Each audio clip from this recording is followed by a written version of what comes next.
April 27, 2025. What began as a peaceful Sunday motorcycle meet in Forest Park, Georgia, turned into a blood-soaked war zone. Nearly 200 bikers had gathered to celebrate brotherhood in the open road, but by sundown, 2 men lay dead. 2 more were wounded, and an entire city was shaken. The gunfire wasn't random. It was the latest chapter in a long-standing war between 2 notorious outlaw motorcycle clubs, Outkast and Wheels of Soul. Both born in 1967, both ruled by pride, territory, and revenge. What happened that day wasn't just a shootout, it was a message, a brutal reminder that in the world of 1%ers, loyalty is everything. Disrespect means death, and Georgia just became their battlefield. The day everything went wrong. April 27, 2025. A warm Sunday afternoon in Forest Park, just 12 miles south of Atlanta. Inside a small mechanic's shop on First Street, the air buzzed with the sound of engines and laughter. Between 150 and 200 riders had gathered for what was meant to be a good day, a celebration of brotherhood, chrome, and the open road. But behind the roar of bikes and the smell of fuel, tension was quietly building.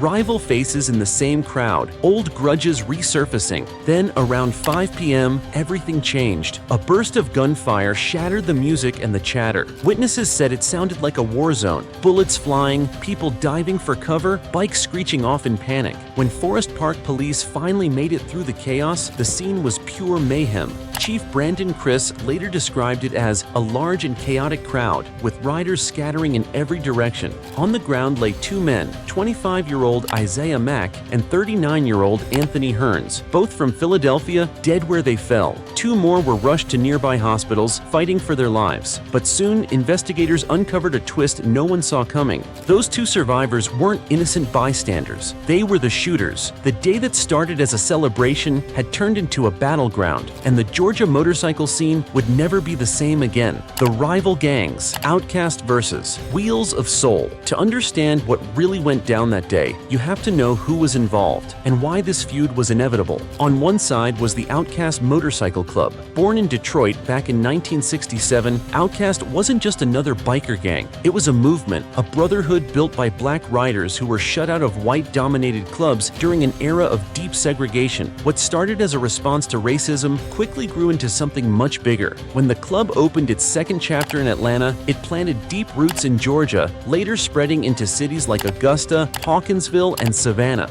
Outkast carries the badge of a 1%er club, a label that came after the American Motorcycle Association claimed 99% of bikers were law-abiding. Outkast proudly belonged to that other 1%, the ones who made their own code, lived by their own rules, and didn't answer to anyone. Then, on the other side, stood the Wheels of Soul Motorcycle Club, also founded in 1967, but hundreds of miles away in Philadelphia. Known as one of the largest mixed-race outlaw clubs in America, the Wheels of Soul built a name on unity and loyalty. Their chapters stretch across at least 25 states, but Philly will always be their heart. Their motto says it all: Wheels forever, forever wheels. Both clubs were born the same year. Both saw themselves as outsiders, and both built empires fueled by pride, power, and reputation. But by 2025, those 2 legacies were colliding, and the battleground was Georgia. Territory, honor, and blood. So what really triggered the Forest Park massacre? It all comes down to one thing: territory. Forest Park. Police Chief Brandon Criss didn't sugarcoat it when he spoke to reporters. He said, "The Outkast Motorcycle Gang is a known motorcycle gang here in Georgia, in the Atlanta metro area. From my understanding, they don't want to give up their territory." And that's kind of what led to this altercation. Outkast had ruled Georgia's biker scene for decades. This was their turf, their home. But then came the Wheels of Soul, rolling in from Philadelphia and trying to plant their flag in the same soil. For Outkast, that wasn't just a move, it was an insult. In the outlaw biker world, showing up uninvited on someone else's ground is the ultimate act of disrespect, and disrespect in that world demands payback.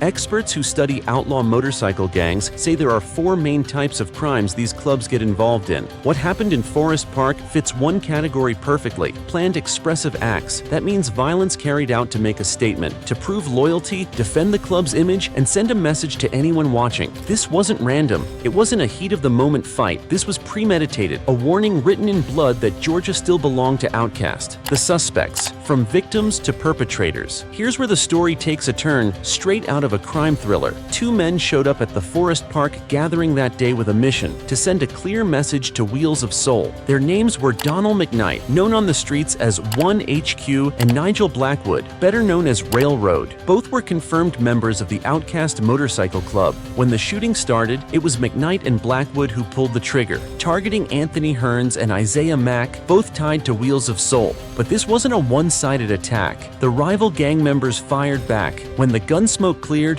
McKnight and Blackwood were both bleeding on the ground. Here's the shocking part. When police arrived, they didn't know who was who. McKnight and Blackwood were treated as victims, rushed to the hospital, and later released without charges because investigators didn't yet have the evidence or the warrants to hold them. But that didn't last long. Forest Park police kept digging, connecting the pieces through what the Clayton County Sheriff's Office later called good old-fashioned police work, and it paid off. On May 6, 2025, warrants were issued for both men, malice murder, and violations of Georgia's Street Gang Terrorism and Prevention Act. McKnight was tracked down and booked into the Clayton County Jail. Blackwood, on the other hand, disappeared right after leaving the hospital. For a while, it looked like he'd vanished completely, but eventually he turned himself in. And just when investigators thought the case was wrapping up, another name surfaced. On June 17, 2025, a third suspect, Marvin Judge, also an Outcast member, was arrested in Butts County. He was charged with felony murder and participation in criminal gang activity. After being listed among Clayton County's top 10 most wanted, now all three men, McKnight, Blackwood, and Judge, sit behind bars in Clayton County waiting for their day in court. What began as a biker meet meant for brotherhood ended with three Outcast members charged with murder, and a rivalry that turned Georgia's roads into a battlefield, a pattern of violence. Outcast's criminal history. What happened in Forest Park wasn't random. It was part of a larger violent pattern that's been building for years. The Outcast Motorcycle Club has a long record of run-ins with the law, stretching across multiple states. In June 2023, Georgia's Attorney General Chris Carr announced what he called the largest motorcycle gang indictment in state history. 16 alleged members from the Southeast Georgia chapter of Outcast were arrested and charged with crimes including armed robbery, attempted murder, and conspiracy. Those charges stemmed from a violent incident in June 2022 at Flaco's House Bar and Grill and the Red Roof Inn in Richmond Hill, where Outcast members allegedly targeted 6 members of a rival biker club. That massive investigation, known as Operation Patronus, brought together multiple agencies. When it wrapped up, investigators had seized about $180,000 in cash and 71 firearms. Evidence showed that Outcast's criminal network stretched across counties in Georgia and even reached into South Carolina and North Carolina. But that's not where their story ends. Outcast members have also been linked to human trafficking rings, accused of forcing women into prostitution and funneling the profits back into the gang's operations. And then came May 2023, just months before the Forest Park Massacre. In Augusta, Georgia, a confrontation between Outcast and the Thug Riders motorcycle gang exploded into a full-blown gun battle. Police later found over 150 shell casings scattered across a residential neighborhood. 2 people were killed and 4 others were injured. Looking at it all together, the message is clear. Outcast isn't just a club, it's a structured criminal machine built on hierarchy, loyalty, and an unrelenting readiness to use violence to protect its name, its reputation, and its turf. The one-percenter culture. Honor, loyalty, and violence. To really grasp what happened in Forest Park, you have to understand the world both clubs live in, the one-percenter culture. The U.S. Department of Justice defines one-percenter motorcycle gangs as organizations whose members use their clubs as conduits for criminal enterprises. These aren't hobby riders. These are men who reject normal life, reject laws, and live by their own rules. Loyalty isn't just expected, it's everything. Each club runs like a military unit with clear ranks, presidents, vice presidents, road captains, sergeants at arms, and more. Every member wears their patches with pride, each symbol showing status inside the hierarchy.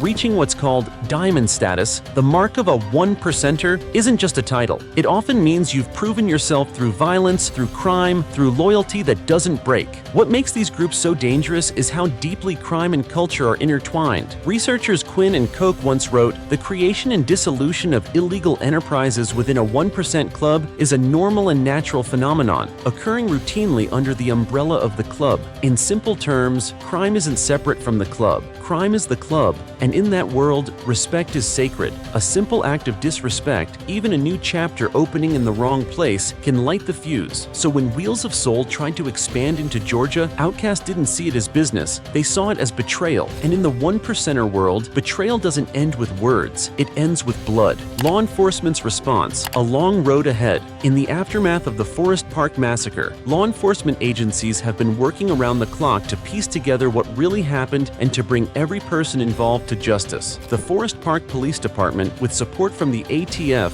Bureau of Alcohol, Tobacco, Firearms and Explosives, and the Clayton County Sheriff's Office, launched an intensive investigation that's still ongoing. Chief Brandon Criss made it clear early on, more arrests are coming. Investigators are combing through surveillance footage, cell phone data, and every digital trace left behind that day to identify anyone connected to the chaos. What's next? For the families of Isaiah Mack and Anthony Hearns, life will never be the same again. Two young men gone over something as meaningless as territory. Invisible lines drawn by gangs that put power and pride above human life. For the people of Forest Park, the tragedy hit even harder. Their quiet community became the battlefield for a war they had nothing to do with. A war that unfolded right in their own backyard. And for law enforcement, the work is far from over. Their job now is to make sure another massacre like this never happens again. Preliminary court hearings for the three main suspects, McKnight, Blackwood, and Judge, are set for the coming weeks. All three men remain behind bars without bond as investigators continue to build the case. Police Chief Brandon Criss didn't mince words when he addressed the gangs directly. If you come to our city and you commit a criminal act, we will pursue you. That warning wasn't just for the people involved in this shooting. It was for anyone who thinks they can turn Forest Park into their war zone. The takeaway: the Georgia Motorcycle Massacre shattered the myth that outlaw biker culture is all freedom and rebellion. The truth is far uglier. This world isn't built on loyalty and brotherhood. It's built on money, crime, and control, all hidden behind chrome and leather. Both Outkast and Wheels of Soul were born in 1967, two clubs with long histories, deep rivalries, and the same 1%er mindset: take what's yours and defend it at any cost. And on April 27, 2025, that mindset exploded into violence. What was supposed to be a regular Sunday motorcycle meet turned into a crime scene, a day when old grudges and new provocations crossed paths and innocent lives paid the price. In the end, the question isn't just how this rivalry turned deadly, it's how do we stop it from happening again?